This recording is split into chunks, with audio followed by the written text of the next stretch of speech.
দেখেন গুনাহ ছাড়ার 4 নাম্বার সহজ রাস্তা বলছি আপনাদেরকে।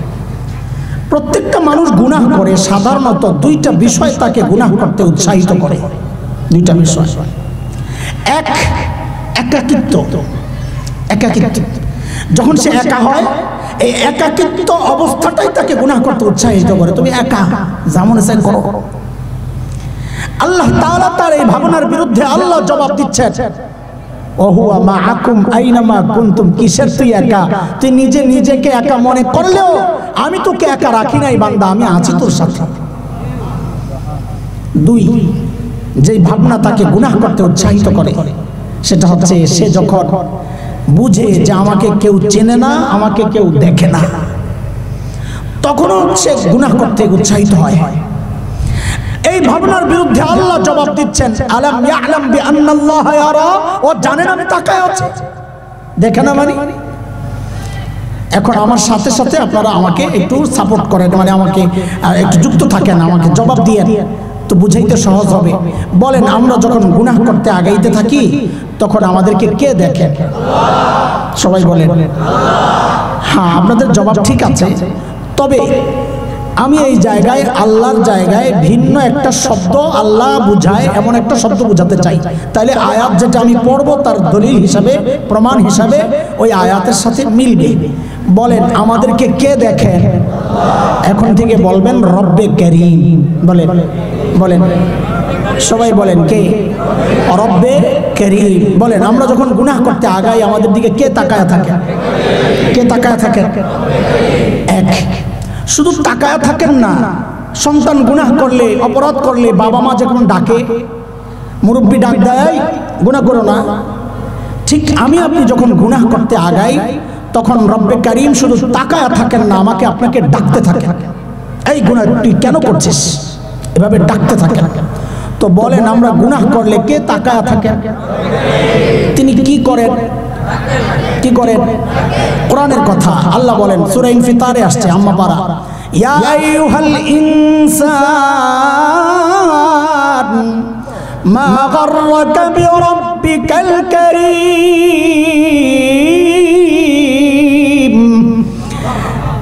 ও মানুষ, কারীম রবের ব্যাপারে তোরে কে ধোঁকায় ফেলবে? দেখেন, আয়াতও পড়ছি, জিনিসও বুঝাইছি, তরজমাও করছি, কিন্তু আমাদের দিলের মধ্যে কোনো ভাবান্তর হয় নাই। কেন? কারণ এই ডাকটার ওজনটা কত আমরা এখনো বুঝতে পারি নাই। এখন ওই ডাকের ওজন বুঝার জন্য ওই যে একটা শব্দ যুক্ত করছি, এটার অর্থটা বুঝেন আপনারা। কারীম কাকে বলে? আবারও বলেন তো, আমাদেরকে কে দেখেন? এই কারীম রব তো বুঝি, রব তো বুঝি, যিনি আমাদেরকে পালছেন তিনি। কারীম কাকে বলে? ওলামারা আছেন, কারীম বলা হয় ওই দাতাকে, যিনি দেন তাকে কি বলে? কারীম বলা হয় ওই দাতাকে যিনি না চাইতেই দেন। বলেন তো, এই চোখটা চায়া পাইছি না না চায়া? কানটা, জিহ্বা, শুধু হাতগুলা পাইছি ছাত্র আন্দোলনের মাধ্যমে, পাগুলা পাইছি, তো কোনটা পাইছি? বলেন, আমার শরীরের কোন অঙ্গটা চায়া পাইছি? বলেন না, বলেন কোনটা? একটাও না। আচ্ছা, না চাইতেই আল্লাহ দিচ্ছেন, যে আল্লাহ তাকে বলে কারীম। তাকে কি বলে? আচ্ছা, এখনো পুরো বুঝেন নাই, আমি একটা উদাহরণ দিই।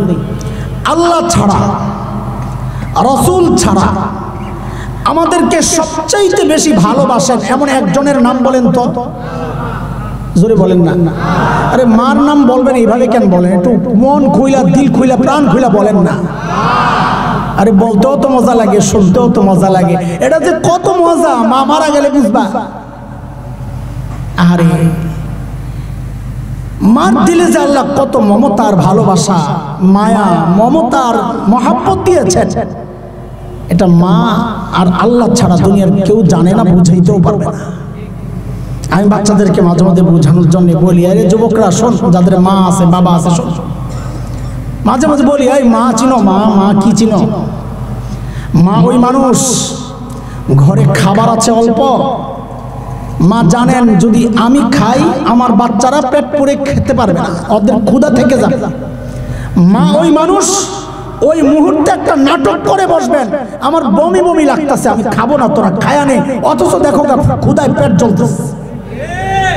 মা ওই মানুষ, আরে মার কথা বললে পিছনের অনেক কথা মনে পড়ে যায়। আমার মা যখন জীবিত ছিলেন, এখন নাই, এখন বুঝি মা কি মানুষ ছিলেন।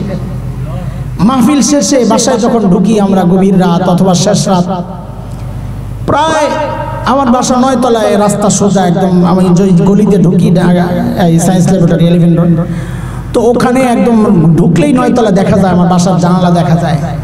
তো গাড়িটা ঢুকলেই আস্তে জানালার কাছে মাথাটা এনে উপরের দিকে তাকাতাম, মন ডাকতো কেউ একজন দাঁড়ায় আছে। তো নিজের কাছে চাবি থাকতো, ঘরে তালা খুলে যখন ঘরে ঢুকতাম, তো ঢুকে কি দেখতাম বউ ঘুমাচ্ছে, বাচ্চারা ঘুমাচ্ছে, ঘুমাবেই তো এত রাতে, সজাগ থাকবে কেন? একজন মানুষ সজাগ, একজন মানুষ সজাগ। কখনো পাইতাম জানালার কাছে এসে দাঁড়ায় আস, কখনো সেজদায়, কখনো দোয়ায়, কখনো ঘরে অস্থির পায়চারি করতেছে, এইবার ওদিকে যায় ওদিকে যায়। মাঝে মধ্যে আইসাই অবস্থা দেখে জড়াইয়া ধরে বলতাম, মা আপনি ঘুমান না, ঘুমান না? তো কি জবাব দিতেন, বাবারে বাইরে যতক্ষণ তুমি থাকো ঘুম তো আমার আসে না, করবো কি, ঘুম আসে না, এর নাম মা। এই জন্যই তো ওলামারা মা আর বাবার মাসআলা আলাদা করেছে। কোন সন্তান যদি বাবা মার আগে ইন্তেকাল করে, মারা যায়, তো মাসআলা কি? মাসআলা হলো বাবা সন্তানের লাশের পেছনে পেছনে যেতে পারে, বাবা সন্তানের কবরেও নামতে পারে। কেন? বাবার কলিজায় কোনো মায়া নাই? বাবাও সন্তানকে দাফন করার সময় চিৎকার করে করে কান্না করবে, কিন্তু বাবাকে আল্লাহ ওই মনোবল দিয়েছে, বাবা সন্তানকে দাফন করে উপরে ওঠার মতো ক্ষমতা রাখে। কিন্তু কোন মায়ের জন্য সন্তানের লাশের পেছনে যাওয়া চলবে না, কোন মায়ের জন্য সন্তানের কবরে নামা চলবে না। কেন? কারণ দুনিয়ায় এমন কোনো মা নাই যে সন্তানকে দাফন করার জন্য কবরে নামবেন, দাফন করে ওই পাগল নিয়ে আবার সুস্থ অবস্থায় উপরে উঠবেন, এমন কোন মা দুনিয়ায় নাই। সন্তানকে শোয়া নিজেও লাভ। এর দোস্ত, আমি ছোট্ট করে একটু জানতে চাই আপনাদের কাছে, এই যে মার কলিজায় এত মায়ার দরদ, কারণটা কি? মা আমার চোখ বানাইছেন সেই জন্য, হাত বানাইছেন সেই জন্য, পা বানাইছেন সেই জন্য। আচ্ছা একবারে বলেন তো, মা আমার কি বানাইছেন? বলেন বলেন সবাই, কি বানাইছেন? মা আমার কি বানাইছেন? কিছুই বানান নাই। অল্প কয়েকদিন ভাড়াটিয়ার মতো পেটে ধারণ করেছেন, হওয়ার পরে লালন করেছেন, কিচ্ছু বানান নাই মা আমার এই অঙ্গ প্রত্যঙ্গ, কিচ্ছু বানান নাই। তারপরেও মার কলিজায় এত মায়া, তারপরেও মার কলিজায় এত টান, এত ভালোবাসা। তাইলে যে আল্লাহ আমার চোখ বানাইছেন, ওই আল্লাহর কত মায়া। যে আল্লাহ আমার কাঠ বানাইছেন, ওই আল্লাহর কত মায়া। যে আল্লাহ আমার জিহ্বা বানাইছেন, ওই আল্লাহর কত মায়া। যে আল্লাহ আমার হাত পাও বানাইছেন, ওই আল্লাহর কত মায়া।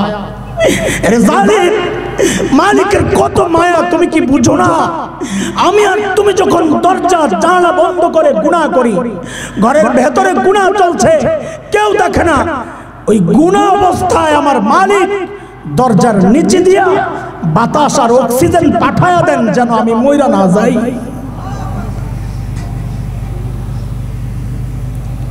আমি আপনি যখন গুনাহ করি, মালিক ওই মায়ার কথাগুলো মনে করায়া দিয়া দিয়া ডাকতে থাকেন, ইয়া আইয়ুহাল ইনসান মা গাররাকা বিরাব্বিকাল কারীম। এরে মানুষ, যেই চোখ দিয়ে তুই ওই সিনেমা দেখছিস, যেই চোখ দিয়ে ওই নায়ক নায়িকা দেখছস, এরে ওই চোখ তো তোর ওই নায়ক নায়িকা দেয় নাই, আমি আল্লাহ তোরে ওই চোখগুলো দিয়েছিলাম, তাও না চাইতে দিয়েছিলাম। এর যুবক, যে কান দিয়ে তুই গুনাহ করতেছিস, আল্লাহ ডেকে ডেকে বললেন, রে বান্দা, ওই কানগুলো তোরে গায়ক গায়িকা দেয় নাই, ওই কানগুলো আমি আল্লাহ দিয়েছি, আমি কারীম রব দিয়েছি, তাও না চাইতে দিয়েছি। আমার দেওয়া চোখ, আমার দেওয়া কান, আমার দেওয়া হাত পাও দিয়া তুই আমার নাফরমানি কেন করছ রে? কার কাছ থেকে কি পায়া তুই কি করতেছস?